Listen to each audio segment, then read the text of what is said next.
Party के नेताओं को एक खुली छूट दे रखी है भ्रष्टाचार के मामले में। वो एक बहुत ही कॉज ऑफ कंसर्न है।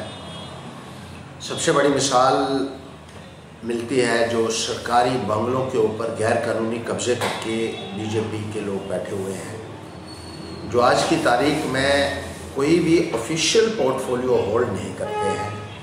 जहाँ तक कि वो पंच या सरपंच भी नहीं है, लेकिन मंत्रियों के बंगलों में वो गैर कानूनी तरीके से रह रहे हैं, के ऊपर कब्जा किए हुए हैं। और हैरानगी की बात यह है कि हाई कोर्ट के आदेशों के बावजूद भी वो बाहर नहीं जा रहे हैं।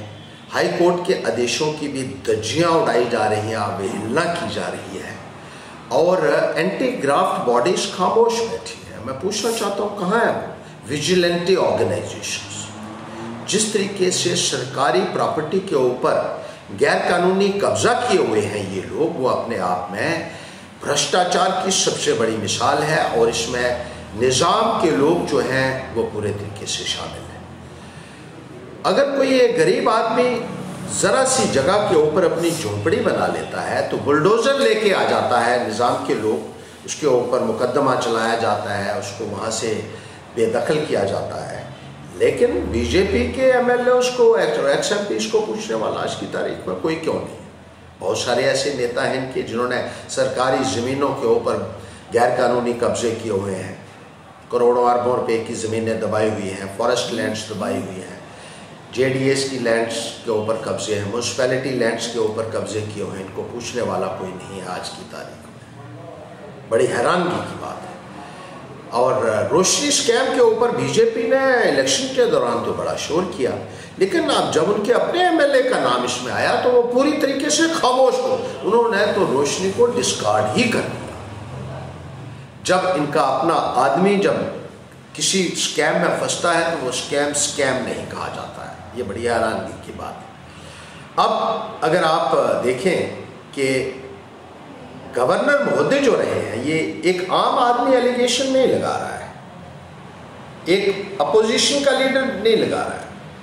गवर्नर जो सत्यपाल मलिक जी थे, उन्होंने ये कहा था कि जो इंश्योरेंस का कॉन्ट्रैक्ट दिया गया था बीजेपी पीडीपी की सरकार में, उसमें करोड़ों रुपए का घोटाला हुआ था। उन्होंने कहा था इनको बख्शा नहीं जाएगा, लेकिन किसी को पकड़ा नहीं गया क्योंकि सरकारी लोग थे। उन्होंने कहा पावर प्रोजेक्ट की अलॉटमेंट में कई हजार करोड़ रुपए का स्कैम है, लेकिन किसी को नहीं पूछा गया। हजारों करोड़ों रुपए का स्कैम भी स्कैम नहीं रहता जब उसमें कोई बीजेपी का आदमी शामिल हो जाता है। इसी तरीके से उन्होंने ये भी कहा था कि 3,000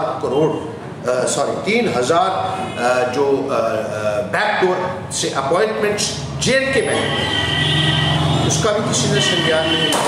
उन्होंने ये भी कहा था कि ये पैसे से और दूसरे तरीके से ये लगाए हुए लोग हैं, ना तो अपॉइंटमेंट्स को कैंसिल किया गया, ना किसी को पकड़ा गया क्योंकि वो भी सरकारी लोग थे। अब पीछे नेशनल कॉन्फ्रेंस के एक नेता को इसलिए पकड़ा गया था, कहा गया ये एनपीए है, एनपीए इसने डिक्लेयर करवाया है, जे&के बैंक का पैसा जो है ये लूटा है इसने, एनपीए डिक्लेयर करवाया, उसको तो पकड़ लिया गया। लेकिन जो बीजेपी के लोग थे जिन्होंने एनपीए डिक्लेयर करवाया, उनको पूछने वाला कोई नहीं, वो जो मर्जी कर ले।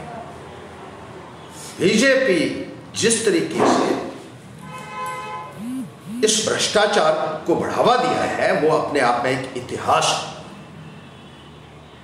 और इसलिए हम कहते हैं कि जो करप्शन फ्री की बात बीजेपी करती रही है, शायद वो ठीक उसने नारा दिया था और उसको अमल में लाया, क्योंकि उनके लिए करप्शन फ्री का मतलब करप्शन फ्री है बीजेपी के लोगों के लिए। वो जितनी मर्जी करें, उनको पूछने वाला।